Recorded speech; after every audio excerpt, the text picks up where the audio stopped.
Assalamualaikum warahmatullahi wabarakatuh. Selamat malam teman-teman. Perkenalkan kami dari FVRI 18 ingin menjelaskan hasil diskusi kami mengenai rancang bangun sistem keamanan pintu gudang menggunakan RFID berbasis IoT. Kami beranggotakan ada 3. Yang pertama ada Haikal Sulaiman, lalu ada Muhammad Fauzi Akbar, lalu saya sendiri Ronaldo Franciscus Silayan. Yang tahap pertama ada purpose dan recruitment. Nah, di sini ada yang pertama purpose yang merupakan meningkatkan keamanan pada gudang untuk mengurangi risiko barang hilang dan dengan sistem berbasis IoT. Baru ada behavior, itu sistem secara otomatis akan melacak sensor kartu untuk akses keluar masuk pegawai. Lalu ada sistem manajemen, ini merupakan sistem yang menggunakan Arduino sebagai pusat pemrosesan yang terintegrasi dengan RFID dan database. Lalu ada data analisis, ini merupakan sistem yang akan melacak data pegawai yang masuk melalui kartu dengan detail data pribadi yang dimiliki oleh karyawan tersebut. Baru ada application development, ini merupakan sistem yang dikembangkan menggunakan C++ untuk memproses input dari sensor RFID serta menyimpan dan menampilkan data berbasis web.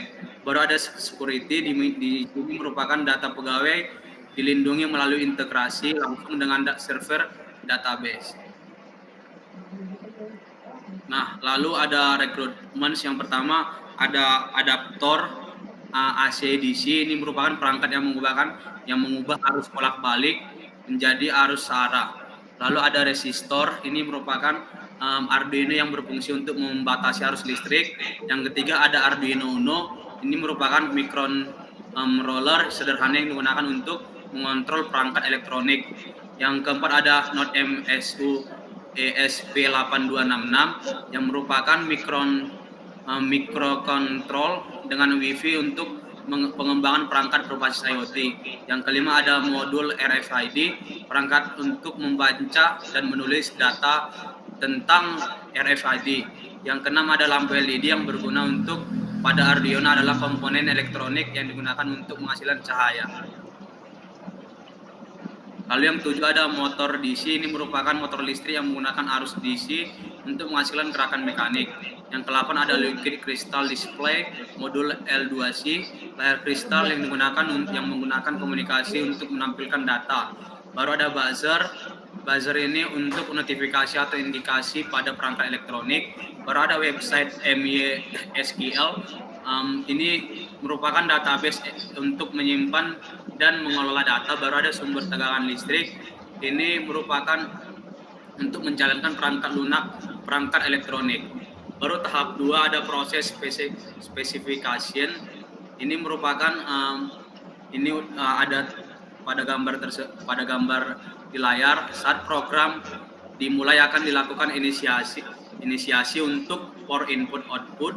Setelah proses tersebut, node MCU ESP8266 yang terhubung dengan internet akan mendapatkan sinyal input dari modul RFID yang nantinya sinyal tersebut juga akan menjadi input bagi Arduino untuk menggerakkan sliding door. Lalu di tahap 3 ada domain model specification. Ini merupakan yang pertama ada physical entity yang merupakan sistem mencakup kartu pegawai untuk di-scan melalui RFID reader tersebut. Lalu ada virtual entity, ini merupakan data pribadi pegawai yang telah sesuai dengan database dan waktu pegawai tapping akan tersimpan database-nya. Baru kita butuhkan device, ini merupakan perangkat yang mendukung agar sistem dan RFID berfungsi sebagai penghubung data di kartu dengan data di database. Baru ada resource, ini merupakan jaringan Wi-Fi untuk menghubungkan sistem dengan website sehingga data dapat disimpan dan diakses melalui web. Baru ada service, ini merupakan pendataan waktu di kedatangan saat tapping kartu secara otomatis dan pencocokan data antara data dengan database yang dipantau secara real time.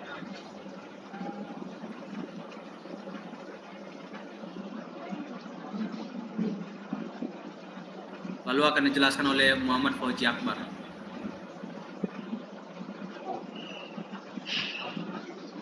Oke, lalu tahap 4.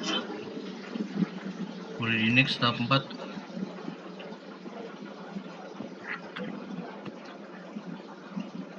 Oke, tahap 4 ada information model specification. Lalu di sini didapati untuk relasi hubungan antar datanya, yang pertama ada sensor untuk card user, yaitu satu sensor dapat mendeteksi banyak kartu, relasinya 1:n. Lalu card user dengan database MySQL, itu setiap kartu untuk terdeteksi oleh sensor itu akan disimpan dalam database, relasinya 1:1. Lalu untuk Arduino Uno dengan sensor, yakni Arduino Uno mengontrol banyak sensor, relasinya 1:n. Lalu Arduino Uno Access Logs, Arduino Uno mengontrol akses logs untuk mendokumentasikan banyaknya akses yang masuk, relasinya 1:n. Lalu card user dengan akses logs, setiap card user akan masuk ke dokumentasi akses, relasinya 1:n. Lalu database MySQL terhadap website, database MySQL akan mengirim data untuk ditampilkan ke website, relasi 1:1. Boleh di next.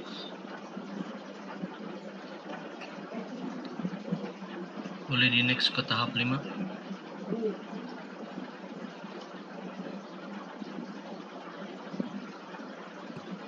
Lalu tahap 5 ada service specification. Di sini terdapat flow service specification.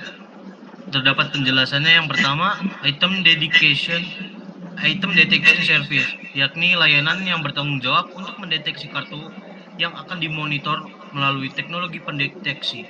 Dalam sistem ini, RFID berperan sebagai alat utama untuk menjaga teks setiap kartu. Lalu yang kedua, layanan ini bertanggung jawab untuk menghitung jumlah kartu dan waktu kartu yang masuk atau keluar melalui pintu gudang berdasarkan data yang diterima oleh item detection service. Lalu yang ketiga, ada item reporting service, yakni layanan ini bertanggung jawab untuk menyusun laporan dari data item yang telah dideteksi dan dihitung. Laporan ini tersedia secara real time dan dapat diakses melalui antarmuka dalam berbasis web. Boleh di next ke tahap 6.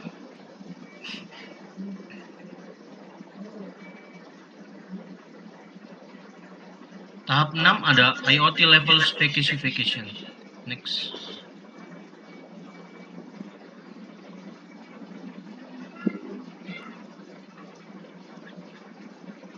Boleh di next. Oke, selanjutnya di tahap 7 ada functional view specification. Boleh di next. Di functional view specification di application terdapat web interface dan database server. Lalu untuk manajemen itu sendiri ada application management, database management, dan device management. Untuk servisnya database management dan monitoring service. Untuk communication kita menggunakan Wi-Fi modul berbasis ESP8266 dan communication protocol. Untuk security datanya kita menggunakan data logging dan authentication. Serta terakhir device yang digunakan terdapat RFID reader, Arduino Uno, servo motor, buzzer, LCD display, dan adaptor DC. Boleh di next. Oke, secara fungsional dikelompokkan sebagai berikut. Untuk device perangkat ada sensor yang terdiri dari modul RFID untuk membaca tag RFID untuk identifikasi. Lalu ada motor DC dan buzzer sebagai aktuator. Untuk computing device ada Arduino Uno dan Node MCU ESP8266 sebagai mikrokontrolernya. Untuk di communication kita menggunakan berbasis API dengan Node MCU ESP8266 sebagai penyedia API berbasis Wi-Fi. Untuk protokolnya menggunakan LCD modul L2C untuk menampilkan komunikasi datanya. Dan di service atau layanan terdapat native service dan web service. Di native service terdapat driver motor dan adaptor AC/DC untuk memberikan layanan dan menyediakan sumber daya. Dan di web service kita menggunakan website MySQL untuk menyediakan layanan webnya. Di manajemen ada application management menggunakan Arduino Uno, database management menggunakan website MySQL, dan di device management menggunakan driver motor serta LCD modul I2C. Lalu untuk security-nya di authentication itu menggunakan modul RFID untuk autentikasi pengguna melalui tag. Di authorization-nya ada website MySQL yang menggunakan otorisasi terhadap aplikasi web. Di application-nya, di web application menggunakan web MySQL sebagai aplikasi berbasis webnya. Dan application servernya menggunakan Node MCU ESP8266 sebagai penyedia server IoT-nya. Di database server, website MySQL sebagai pengelola dan penyedia akses ke database. Boleh di next. Di tahap 8 akan dijelaskan operational view specification. Boleh di next. Oke, yang pertama dari service itu sendiri, native service berfungsi untuk menjalankan perangkat langsung dari Raspberry Pi, lalu di web service menyediakan data logging yang dapat diakses dari jarak jauh. Untuk application manajemennya mengelola aplikasi web agar antarmuka berjalan lancar, dan di database manajemen mengatur penyimpanan dan pengambilan data, serta di device manajemen menggunakan pengelola perangkat keras seperti RFID reader. Di Communication API itu memungkinkan integrasi antara perangkat keras dan database melalui protokol standar, dan Communication Protocol adalah komunikasi seperti Wi-Fi dan TC atau IP memastikan data dapat dikirim ke server. Lalu di application ada web interface untuk antarmuka utama mengelola barang tersebut. Lalu di application server menggunakan perangkat keras seperti RFID reader dan Arduino Uno. Lalu di security ada authentication dan authorization untuk mengelola serta melibatkan verifikasi kredensial. Di device ada sensor, aktuator, dan komputer device untuk device penyedianya. Boleh di next. Di tahap 9 ada device dan komponen integration. Boleh di next. Berikut adalah functional view specification dengan hubungan antar komponen. Pertama ada tegangan sumber kepada adaptor. Untuk satu sumber tegangan dapat menghidupkan satu adaptor. Lalu adaptor terhadap Arduino adalah memberikan daya untuk satu Arduino, dan Arduino terhadap RFID reader untuk menerima data dari satu atau lebih RFID reader. Lalu di Arduino terhadap driver untuk mengirimkan perintah ke satu driver motor untuk menggerakkan sliding door. Lalu selanjutnya ada Arduino terhadap node MCU untuk mengirimkan data ke satu node MCU, dan node MCU akan mengirimkan data ke buzzer sebagai bunyi jika kartu ditolak oleh RFID reader, dan mengirimkan data ke lampu LED jika kartu diterima oleh RFID reader. Boleh di next. Selanjutnya yang terakhir ada application development. Boleh di next. Berikut adalah tampilan application development untuk monitoring gudang PT Berkah Jaya. Di sini ada di sebelah kiri adalah data-data pribadi untuk pengecekan kartu tag RFID reader. Dan di kanan adalah tampilan websitenya terkait user manager, staff, ataupun tidak tersedia jika kartu itu ditolak. Boleh di next. Berikut adalah physical entity atau bentuk fisik dari IoT yang kita diskusikan terkait sliding door berbasis IoT menggunakan RFID Arduino Uno. Di sini pintu akan terbuka jika RFID reader dapat membaca tag RFID dengan menggerakkan motor DC dan power supply untuk menggeser sliding door tersebut. Boleh di next. Sekian diskusi dari kelompok kami terkait penjelasan RFID untuk sliding door di gudang PT Berkah Jaya. Sekian presentasi dari kelompok kami, kurang lebihnya mohon maaf. Wassalamualaikum warahmatullahi wabarakatuh.